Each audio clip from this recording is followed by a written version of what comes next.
कारवांसराय में क़याम करने वाले तमाम मुसाफिरों की खिदमत में मेरा सलाम पहुँचे।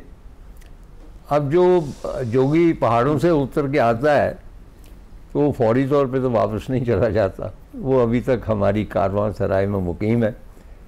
नियाज़ साहब, नियाज़ हुंज़ाई साहब तो रुबाब के ये बहुत चाहत से बजाते हैं और बहुत अच्छा बजाते हैं। ख़वातीन हज़रात, एक जो मिस्टिक म्यूज़िक है हमारी ट्रेडिशन सूफिया कराम की, उसके साथ म्यूज़िक बहुत ज़्यादा वाबस्ता है। मसलन आप ये देख लें कि मौलाना रूम जो थे शम्स तबरेज़ के बाद वो जिसके मुरीद हुए वो एक वर्क कोब था, यानी वो वर्क कूटने वाला था। और जिन लोगों ने वर्क कोबों को नहीं सुना, क्योंकि 8-10 ये कतार में बैठ जाते हैं, मोती दरवाजे के अंदर एक गली होती थी, मैं रंगमहल मिशन हाई स्कूल जाते हुए वहाँ से गुज़रता था, और वो ऐसी वजदावर मौसीकी होती ख़ास रिज़म के साथ। तो मौलाना रूम ने उस वर्क को भी करते हुए सुना तो वो वजद में आ गए और फिर उसके साथ वो चल दिए। इसी तरह अब शाह बिठाई के जाएँ, आप मज़ार पे जाएँ, शाह बिठाई के मज़ार पर मेरी बहुत पजीराई हुई, क्योंकि उसका जो इंचार्ज था वो गूंगा और बहरा था और उसने अपने कमरे में मेरी तस्वीरें लगाई हुई थी। चुनाचे मुझे वहाँ तक भी रसाई मिल गई जहाँ आम लोग नहीं जाते। बहुत अच्छा इंसान था, उसने पिछले दिनों मुझे सलाम भेजा। फिर तो एक ख़ास कमरा है, वहाँ पे शाह का पलंग है, उसके साथ असा है उन शाह का, और वो आप उस पलंग पे बैठ नहीं सकते, ज़ाहिर है ताज़ीम की बात होती। उसके साथ ही एक कुरान पाक है जो शाह के ज़ेर मुताला होता था, लेकिन सबसे अहम जो थी वो उनका साज था, वो रुबाब नमा था। बेशतर सूफिया कराम जो थे वो साथ गाते भी थे। उसे बुल्ले शाह है, बुल्ले शाह के आप मज़ार पे जाएँ, मुझे नहीं मालूम कि कहाँ तक वो ऑथेंटिक है, लेकिन उनका कुछ चोगा वगैरह भी है, और वहाँ पे भी एक रुबाब नुमा चीज़ है, क्योंकि उन ज़मानों में अपना कलाम लोगों तक पहुँचाने के लिए कोई रिकॉर्डिंग कंपनी नहीं थी, टीवी रेडियो कुछ भी नहीं था, वो गा के ही पहुँचाया जा सकता था ना, और उसके साथ म्यूज़िक लाजमी थी। इसकी सबसे बड़ी जो मिसाल है वो बाबा गुरु नानक की। बाबा गुरु नानक के साथ मर्दाना जो यानी उनके परमानेंट साथी मर्दाना थे, और वो रुबाब बजाते थे, और रुबाब जो था उसकी धुन पर बाबा नानक अपना कलाम गाते थे, क्योंकि ख़ुद बहुत बड़े शायर थे। और वो कहा करते थे कि जब मर्दाना रुबाब बजाता है तो इसकी जो रुबाब बजने से मुझ पर ऊपर से ख़यालात, जो मुक़द्दस ख़यालात है, वो नाज़िल होना शुरू हो जाते हैं। यानी अगर मर्दाना रुबाब नहीं बजाता तो उस तरह वो उस कैफियत में नहीं जा सकते थे। यहाँ लाहौर में स्पेशलिस्ट थे रुबाब बजाने वाले भी, और बाबा नानक का कलाम गाने वाले थे, और वो सारे मुसलमान थे। उनका ये कहना था कि वो भाई मर्दाना की औलाद में से, भाई मर्दाना की औलाद में से आगे 2 अलग-अलग सेक्शन हो गए, लेकिन वो एक हिस्टोरिकल एस्पेक्ट है। तो लाहौर में ऐसे रुबाबी ख़ानदान, वो कहते थे रुबाबी ख़ानदान मौजूद थे, और सिख हज़रात जब आते थे तो उनको पूरी ग्रंथ साहब याद थी, वो उन्हें सुनाते थे। अब भी एक मोहल्ला है यहाँ, गढ़वी वालियों का मोहल्ला है, जहाँ पे नसीब लाल वगैरह रहती हैं, उसके साथ एक और कटड़ी बाबा है। कटड़ी बाबा में बहुत बड़े मौसीकार पैदा हुए। इंशाअल्लाह कभी ऐसा मौका मिला, फुर्सत मिली, तो हम वहाँ जाके प्रोग्राम रिकॉर्ड करेंगे उन मौसीकारों के हवाले से जो वहाँ पे रिहाइश पजीर। तो वहाँ भी मैं एक रुबाबिये से मिला था और उसने अपना कलाम सुनाया था। यानी रुबाब जो है, ये कह लें कि जो मिस्टिसिज्म है इसके साथ जुड़ी हुई मौसीकी है। नियाज़ खुसूसी तौर पे रुबाब बजाने के बहुत एक्सपर्ट है, और आसानी से इन्होंने ये इंस्ट्रूमेंट नहीं सीखा।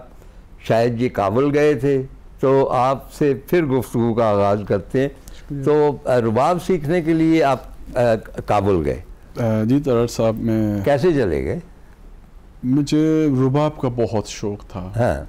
क्योंकि हुंजा में भी ज़ाहिर बात एक पहाड़ी इंस्ट्रूमेंट भी वहाँ पे भी बजाया जाता था, लेकिन मुझे क्लासिकल या सूफ़ी प्रॉपर रुबाब सिखाने वाला उस्ताद की तलाश में था।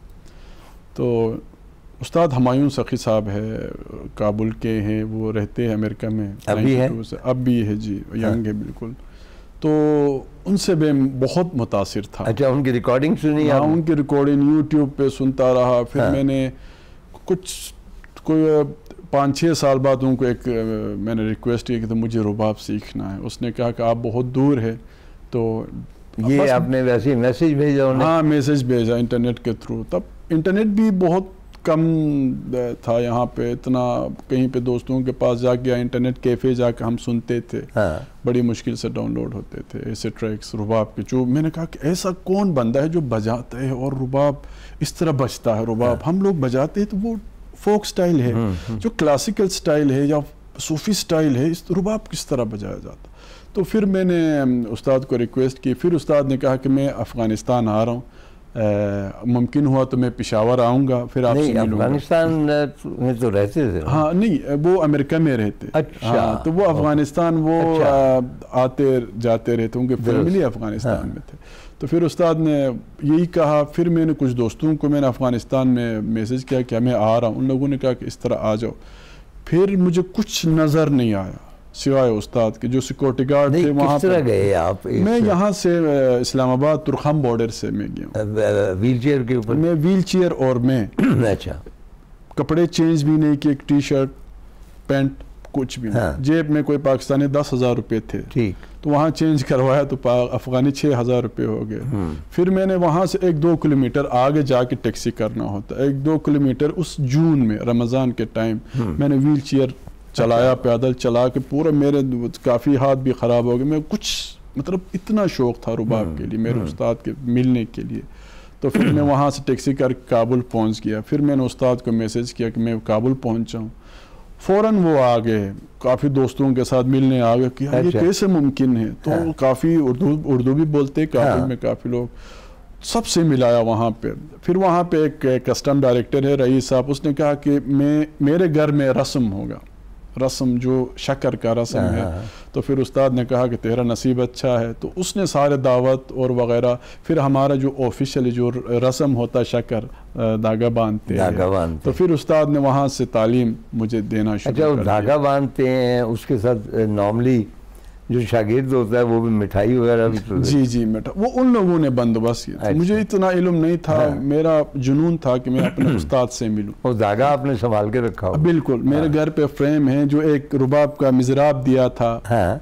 वो भी मैं घर पे फ्रेम लगा के। अच्छा। अब उसके बाद फिर जो मेरा जो सफ़र है फिर आगाज़ हुआ। फिर मैं रुबाब, फिर उस्ताद ने कहा आप सिखाना भी शुरू करें। फिर मैंने सिखाना शुरू किया। मेरे काफ़ी हज़ारों स्टूडेंट्स से, फीमेल स्टूडेंट्स से, बुजुर्ग हजरात थे जो रुबाब सीखना चाहते हैं। अच्छा, कितना अर्सा आपने रुबाब सीखा? अब भी सीख ही रहा हूँ मैं। 2017-18 से मैंने शुरू की थी प्रॉपर रुबाब सीखना। उससे पहले उनको फॉलो करता था। फिर 2018 से मैं प्रॉपर क्लासेस। अच्छा, उस्ताद क्या बजाते थे? उस्ताद जो अफ़गानी ट्यून्स है या कोई भी ट्यून से क्लासिकल राग वगैरह रागदारी करना। हाँ। हम देखते थे इंडिया आए, उस्ताद जाकिर हुसैन के साथ बजाया, उस्ताद तारिक खान साहब के साथ वो संगत कर रहे, क्लासिकल ऐसी चीज़ें बजा रहे। हम बहुत मुतासिर हुआ कि ऐसा मुझे चाहिए कि जो रुबाब पे ऐसे धुनें बजाए जो पूरे दुनिया सुने।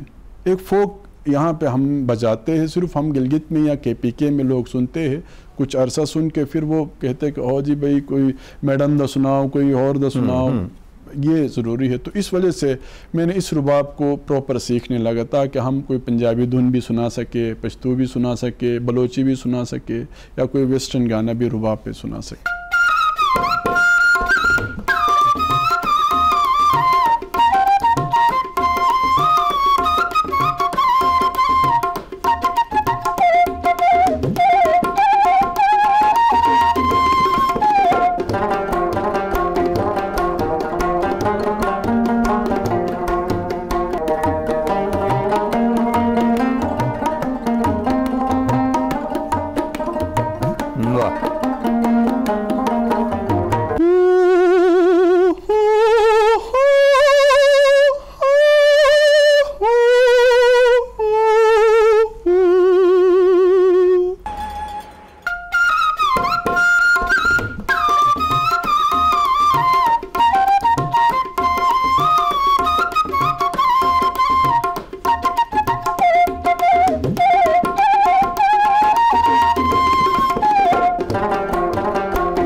वाह।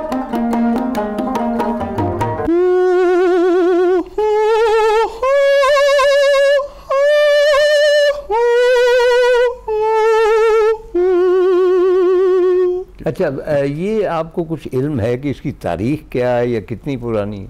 ये बहुत से लोग डिफरेंट तारीख है, कुछ लोग कहते 4000 साल पुराना है, कुछ लोग कहते बहुत पुराना है, लेकिन ये बेसिकली सूफ़ी इंस्ट्रूमेंट है। तो मौलाना रूमी फरमाते हैं ना, खुश्क तारो खुश्क चूबो खुश्क पोस्त, खुश्क तारो खुश्क चूबो खुश्क पोस्त, आज कुजोई में आयद इन आवाज़ दोस्त। मेरे महबूब की आवाज़ कहाँ से आ रही है? खुश्क तार है, खुश्क लकड़ है।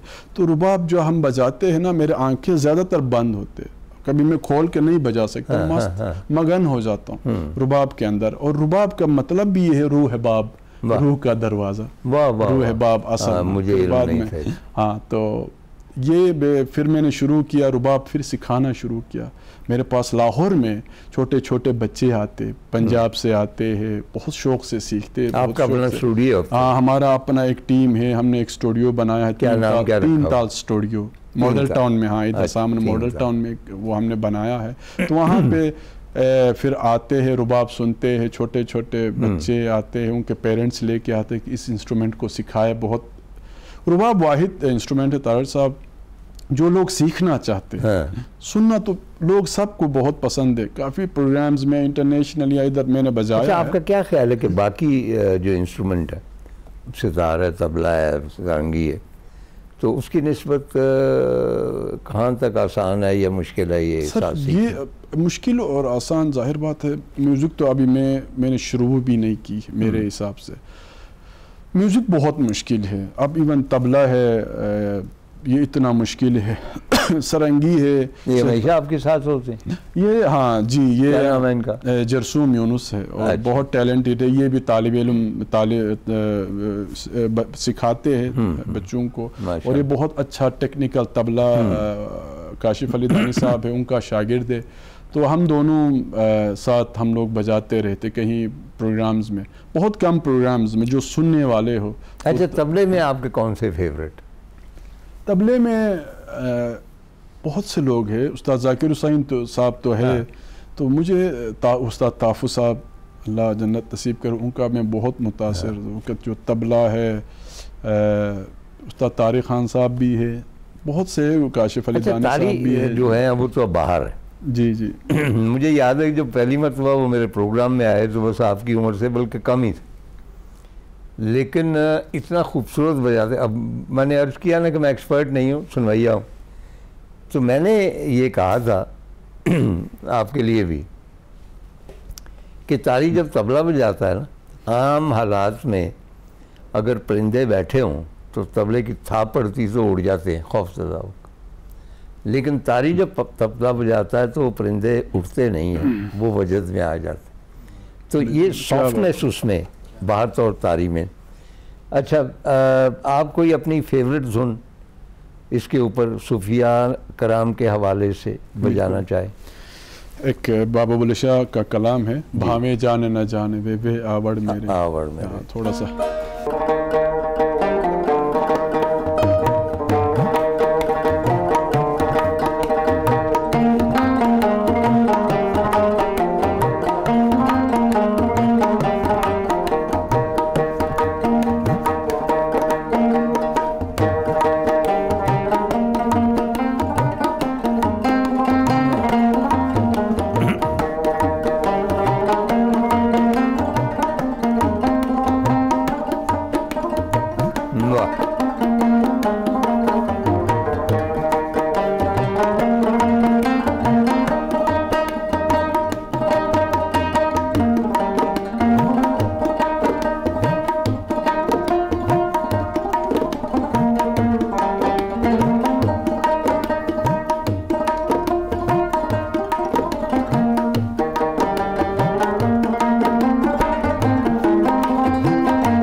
वाह।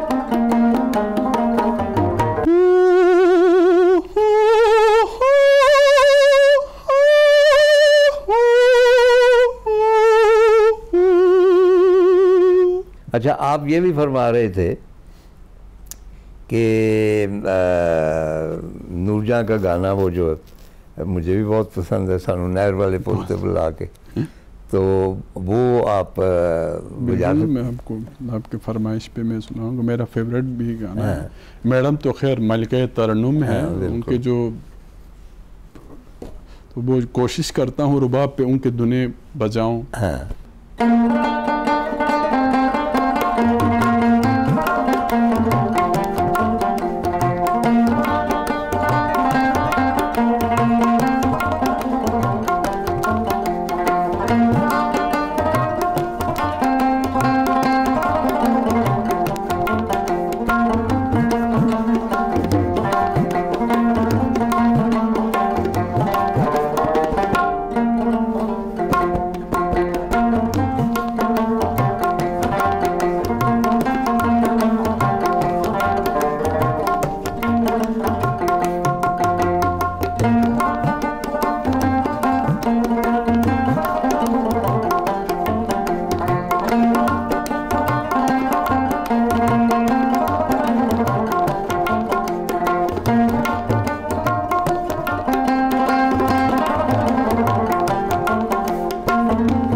अच्छा, ये जो है नहर वाले पुल, इसके हवाले से मुझे एक बात याद आ, मतलब मुझे अगर आप पूछें कि मैडम के कौन से फेवरेट गाने हैं तो तकरीबन कम से कम 100 होंगे। मतलब उनकी वो आप प्रायोरिटी नहीं दे सकते कि कौन सा अच्छा है।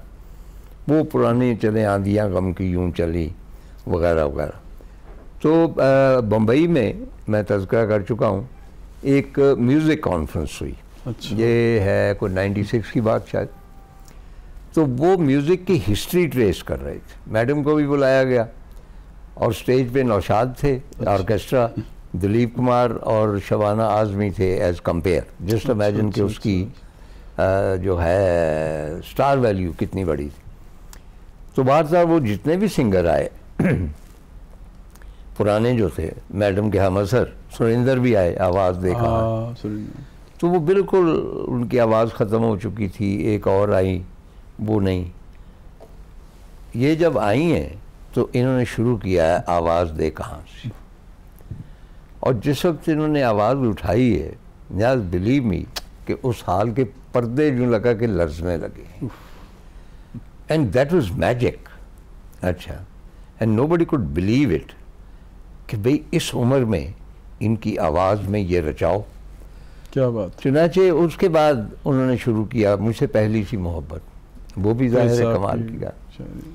लेकिन तीसरा जो गाना उन्होंने शुरू किया वो यही था, मैनू नहर वाले पुल। क्या बात है। तो माई, अच्छा, इसकी जो रिदम थी वो बम्बई के जो म्यूज़िक के रसिया थे उन्होंने इस किस्म की रिदम सुनी ही नहीं हुई थी। क्या बात, वाह। चुनाचे पूरा हॉल जो खड़ा हो गया। और जाहिर है कि उसके बाद मैडम जब अपनी आई पे आती थी तो आ जाती, बिल्कुल उन्होंने फिर काला शाह काला शुरू कर दिया। तो उनकी रेंज इतनी ज़्यादा थी कि चाहे वो गज़ल हो, चाहे वो मतलब गीत हो, आमियाना गीत भी हो, एनीथिंग। तो अब हम मैडम की क्या बात करते रहे। आपको क्या चीज़ पसंद है मैडम की, कौन से गाने ज़्यादा पसंद? सर बहुत से गाने हैं, मैं तो मेरे दिल भर जानी है, और भी गाने हैं मैं सुनते हैं तो मैडम के, और वंजली वालड़िया और वंजली वालड़, बहुत से ऐसे गाने हैं जो सुनते हैं लोग, सुनना पसंद करते हैं। तो हम कोशिश करते हैं कि वो गाने गायकी जो अंग है तारड़ साहब, रुबाब पे बजाना बहुत मुश्किल है। रुबाब के अंदर मींड या वो चीज़ें बहुत मुश्किल होता है। इसके लिए बहुत ज़्यादा प्रैक्टिस की ज़रूरत होती है। एक रुबाब एक वो इंस्ट्रूमेंट है जो हम कंपोजिशन रुबाब के लिए कुछ ख़ास बने हैं तो वो बजाते हैं। अब रुबाब पे ऐसे ऐसे गाने हैं जो गायकी के अंग में जो गायकी में गाए हैं। अच्छा, कौन से गाने ऐसे हैं जो रुबाब के लिए ही बनाए गए?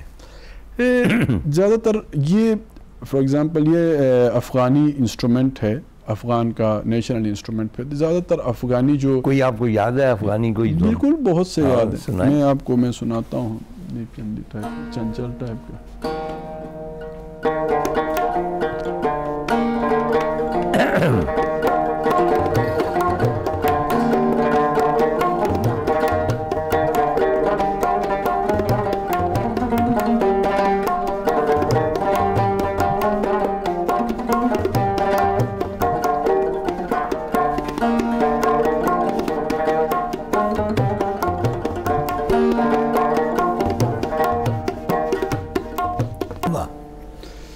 अच्छा नियाज़ जी, रुबाब हमारे जो है खैबर पख्तूनख्वा और बलूचिस्तान, वहाँ भी ऑलमोस्ट एक नेशनल इंस्ट्रूमेंट बहुत ज़्यादा बजाया जाता है। बिल्कुल।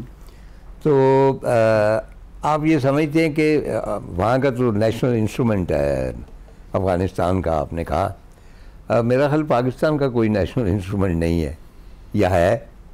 पाकिस्तान का नेशनल इंस्ट्रूमेंट, क्योंकि ये इंस्ट्रूमेंट इतने पुराने हैं तारर साहब। अब जाहिर बात सितार भी हमारा ही है। नहीं, हमारा तो है, लेकिन इसको डिक्लेयर नहीं किया। नेशनल इंस्ट्रूमेंट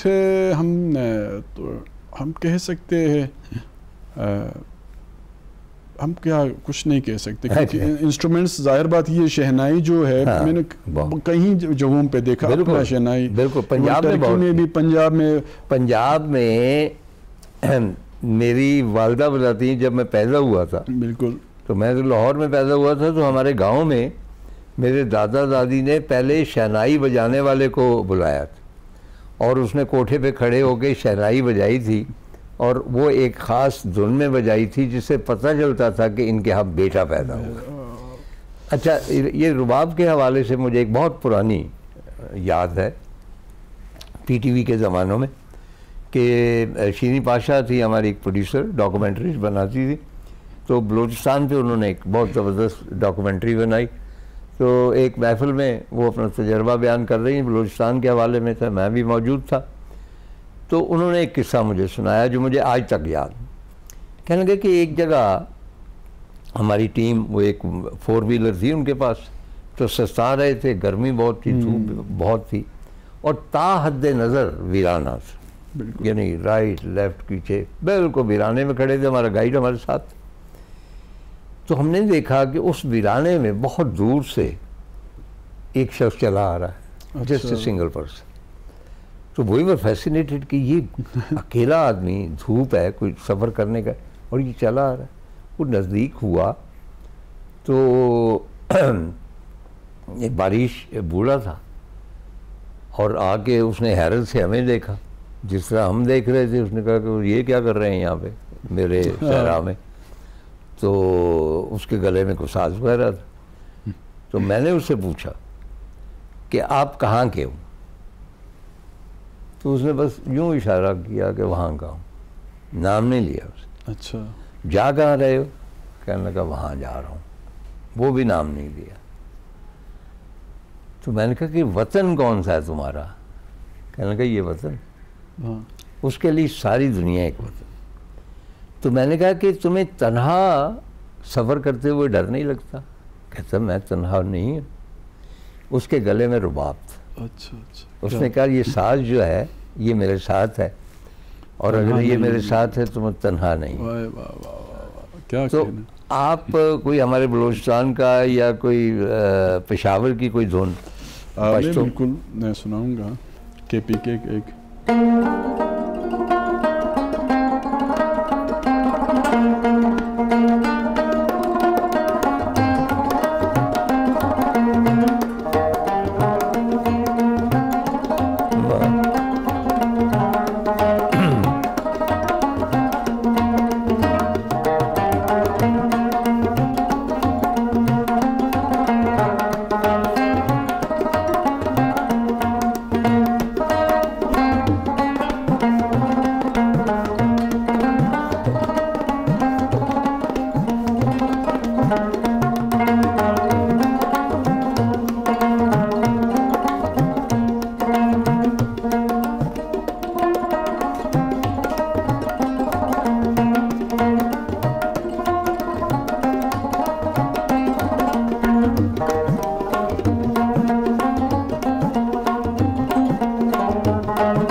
एक बात मुझे बताएं कि जो बलूच मौसीकी और ख़ास तौर पर पश्तो मौसीकी जो है, इसमें उदासी बहुत है ऑलवेज।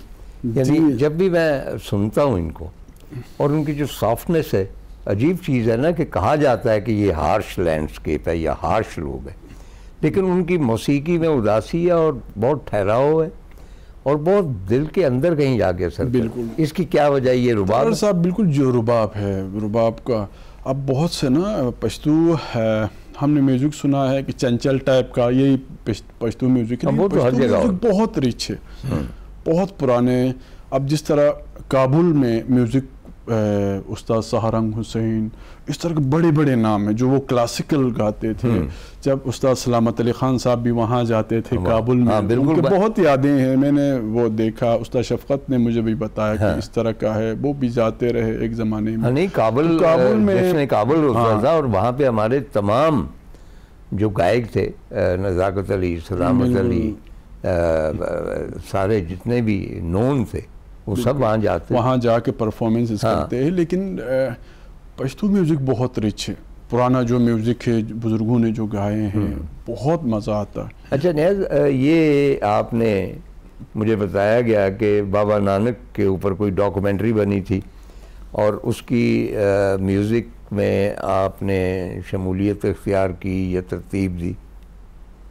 जी तरह साहब, एक हमारे ना एक इंडिया में, इंडिया का ज़ाहिर बात है, एक अमरदीप सिंह है, वो रहते हैं बाहर ही रहते हैं, तो उन्होंने मुझसे कांटेक्ट किया था कि हमें इस तरह का गिलगित बल्तिस्तान का म्यूज़िक चाहिए। अच्छा।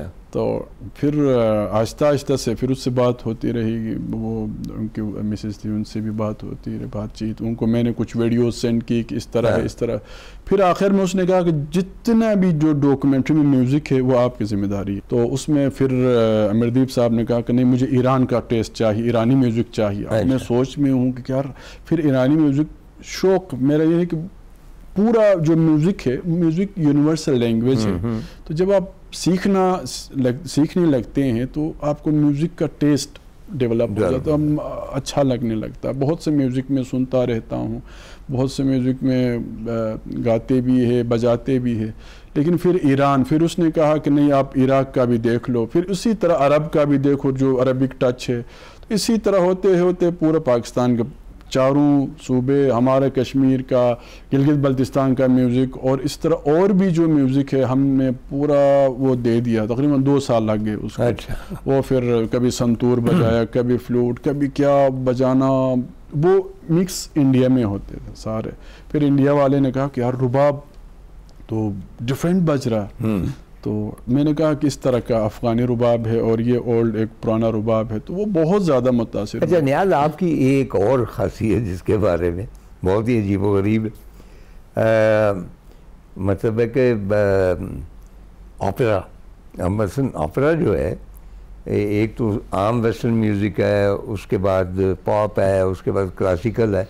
क्लासिकल से भी ऊपर एक चैम्बर में मौसीकी भी होती है, वो भी बड़ी मुश्किल है, लेकिन इन सब से ऊपर ओपेरा होती। अच्छा, ओपेरा बहुत कम लोगों की समझ में आता, और ओपेरा गाने वाले जिस किस्म के फेफड़े चाहिए, जिस किस्म की बुलंद आहंगी चाहिए, आपको उसमें भी इंटरेस्ट है, वो कैसे पैदा? बहुत पहले मैं एक मेरा बहुत अच्छा अजीम एक दोस्त भी है, भाई भी है, जावेद अहमद, हम दोनों बैठ के एक मूवी देख रहे थे, Phantom the Opera. Phantom of the Opera, जी बिल्कुल। वहाँ प्ले भी है बड़ा ज़बरदस्त। वो मैं देख के बस पूरी मूवी जितनी भी है वो मैं देख के फिर मुझे लगा कि ओह ये क्या चीज़ है।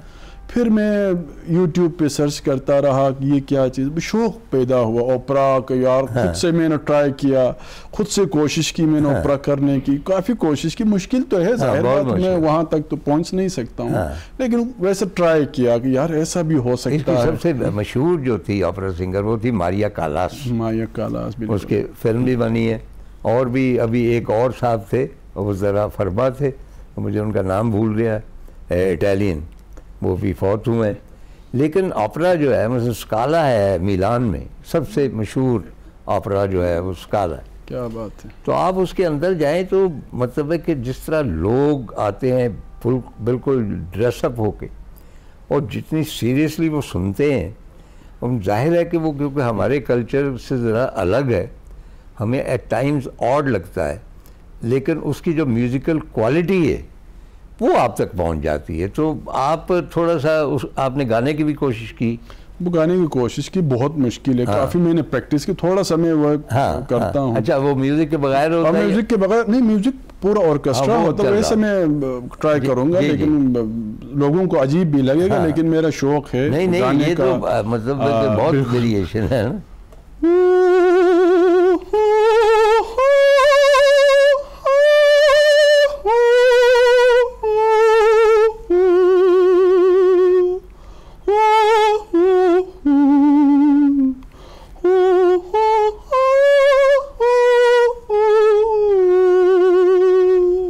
इस टाइप का वो बहुत ज्यादा हाई होता, एक सोप्रानो होता, वायलिन, छोटा वायलिन, उसको ऊपर जग जाते हैं।